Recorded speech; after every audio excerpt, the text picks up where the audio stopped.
اگر آپ کی بھی یہ شکایت ہے کہ اللہ میری سنتا ہی نہیں تو سن لو، حرام کو دفع کر دو، پیٹ میں صرف حلال ڈالو۔ دعا کیسے قبول ہوتی ہے؟ قاضی محمد بن عبد الباقی کے اس سچے واقعے سے سیکھو۔ قاضی محمد بن عبد الباقی فرماتے ہیں، میں مکہ کے پڑوس میں اقامت پذیر تھا۔ ایک دن مجھے سخت بھوک لگی۔ میرے پاس کوئی ایسی چیز نہیں تھی جس سے میں اپنی بھوک کو ختم کرتا۔ اس دوران مجھے ریشم کی ایک تھیلی ملی جو ریشم ہی کے تار سے بندھی ہوئی تھی۔ میں اس کو اٹھا کر اپنے گھر لے آیا۔ جب میں نے اس کو کھولا تو اس میں ایک موتیوں کا ایسا ہار پایا کہ اس جیسا ہار میں نے کبھی نہیں دیکھا تھا۔ چنانچہ میں گھر سے نکل پڑا۔ دیکھا تو ایک بڑی عمر والا آدمی اس کے متعلق اعلان کر رہا ہے۔ اس کے پاس کپڑے کا ایک تھیلا ہے جس میں 500 دینار تھے۔ اعلان یہ تھا، یہ انعام اس شخص کو ملے گا جو مجھے موتیوں والی تھیلی دے گا۔ میں نے سوچا کہ اس وقت میں محتاج ہوں اور بھوکا ہوں، یہ سونا میں لے کر اس سے نفع حاصل کر لوں گا اور اس کو اس کی موتی والی تھیلی لوٹا دوں گا۔ میں نے اس سے کہا، تشریف لے آئیں۔ چنانچہ میں اس کو اپنے گھر لے آیا۔ اس نے تھیلی، ہار، موتی، اس کی تعداد اور اس کے ساتھ لگے بندھے ہوئے دھاگے کی علامت بتا دی۔ میں نے وہ تھیلی نکال کر اس کے حوالے کر دی۔ اس نے مجھے 500 دینار حوالے کر دیے۔ میں نے لینے سے انکار کرتے ہوئے کہا، اس تھیلی کو لوٹانا میرے ذمے ضروری تھا، میں اس کا کوئی بدلہ نہیں لوں گا۔ اس نے کہا، یہ ضرور لینا ہوگا۔ اس نے اصرار بھی بہت کیا لیکن میں نے قبول کرنے سے انکار کر دیا۔ چنانچہ وہ مجھے چھوڑ کر چلا گیا۔ اس کے بعد میرا معاملہ یوں ہوا کہ میں مکہ سے روانہ ہوا اور کشتی میں سوار ہوا۔ کشتی ٹوٹ گئی، کئی لوگ غرق ہو گئے، ان کے مال بھی تباہ ہو گئے۔ میں کشتی کے ایک ٹکڑے پر محفوظ رہا۔ کچھ عرصہ میں سمندر میں رہا، پتہ نہیں چلتا تھا کہ کہاں جاؤں۔ چنانچہ میں ایک جزیرہ پر پہنچا جہاں کچھ لوگ تھے۔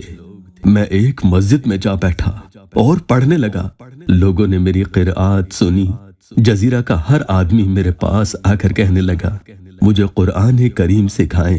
اس طرح میں نے ان کو قرآن کریم کی تعلیم دینا شروع کی، جس کے نتیجے میں مجھے بہت کچھ مال بھی ملا۔ قرآن شریف کے چند صفحات لے کر جب میں انہیں دیکھ کر پڑھنے لگا تو انہوں نے مجھ سے کہا، آپ لکھنا بھی جانتے ہیں؟ میں نے کہا، جی ہاں۔ انہوں نے کہا، پھر ہمیں خط و کتابت بھی سکھا دیجئے۔ چنانچہ میں ان کے بچوں اور جوانوں کو خط و کتابت سکھاتا رہا۔ اس سے بھی مجھے مال کا وافر حصہ ملا۔ پھر انہوں نے کہا، ہمارے ہاں ایک یتیم لڑکی ہے جس کے پاس کچھ دنیا کا ساز و سامان بھی ہے، ہم چاہتے ہیں کہ آپ ان سے نکاح کر لیں۔ محمد بن عبد الباقی فرماتے ہیں، میں نے انکار کیا لیکن انہوں نے کہا، یہ ایک لازمی چیز ہے۔ ان کے اصرار پر میں نے ہاں کر دی۔ جب رخصتی ہوئی اور لڑکی سے پہلے ملاقات کے لیے لڑکی، اس کے محرم، رشتہ دار اور میں سب ایک کمرے میں بیٹھ گئے تو میں نے لڑکی کی طرف نظر اٹھا کر دیکھا تو وہی ہار اس کے گلے میں پہنا ہوا دیکھا۔ ان لوگوں نے کہا، آپ نے یتیم لڑکی کو دیکھنے کے بجائے اس کے ہار کی طرف مسلسل دیکھنے کی وجہ سے اس لڑکی کے دل کو توڑا۔ میں نے ان لوگوں کو اس ہار کا پورا قصہ سنایا۔ وہ لوگ چیخ اٹھے اور لا الہ الا اللہ، اللہ اکبر کا نعرہ بلند کیا، یہاں تک کہ اس واقعے کی خبر تمام جزیرہ والوں کو ہوئی۔ میں نے وجہ پوچھی تو کہنے لگے، وہ بوڑھا جس نے آپ سے یہ ہار لیا تھا وہ اس یتیم لڑکی کا والد تھا۔ حج سے واپس آنے کے بعد وہ یہ کہا کرتا تھا، اس ہار لوٹانے والے آدمی کی طرح میں نے کسی کامل مسلمان کو نہیں دیکھا ہے۔ اور مسلسل وہ یہ دعا کیا کرتا تھا، اے اللہ مجھے اور اس نیک شخص کو ایک جگہ جمع کر دیجئے تاکہ میں اس کے ساتھ اپنی بیٹی کا نکاح کرا دوں۔ وہ دعا اب قبول ہوئی۔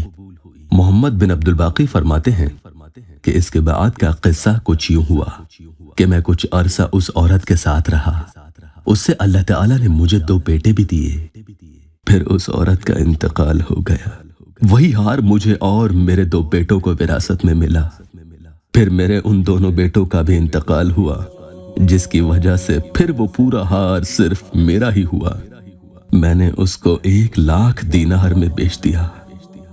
یہ جو مال کی کثرت، فراوانی اور برکت تمہیں نظر آ رہی ہے، یہ اسی حلال مال کے باقی ماندہ میں سے ہے. میرے پیاروں، حضرت اقدس درخواسی نور اللہ مرقدہ نے اسم اعظم کی اجازت مرحمت فرمائی تھی، جس کا طریقہ یہ ہے: جس کسی شخص کی دعائیں قبول نہیں ہوتی تو وہ صبح اور شام اس اسم اعظم کو بڑے ہی خاص طریقے سے پڑھے. اللہ اس اسم اعظم کے وسیلے سے اس کی دعاؤں کو قبول کر لے گا، کیونکہ جنگ بدر کے دوران یہی اسم اعظم تھا جس کے ذریعے حضور صلی اللہ علیہ وآلہ وسلم نے اللہ سے دعا کی، اور اس اسم اعظم کے ذریعے اللہ نے انہیں فتح بھی نصیب کی. وہ شخص صبح اور شام سب سے اول 7 مرتبہ درود پاک پڑھے، اس کے بعد لا الہ الا اللہ 7 بار پڑھے، اور اس کے بعد اللہ 7 مرتبہ پڑھے، اور اس کے بعد اسم اعظم یا حی یا قیوم 7 مرتبہ پڑھے، اور اس کے بعد وہ جس دعا کے لیے ہاتھ اٹھائے گا، اللہ سے جو مانگے گا، اللہ اس کی دعا قبول کر لے گا.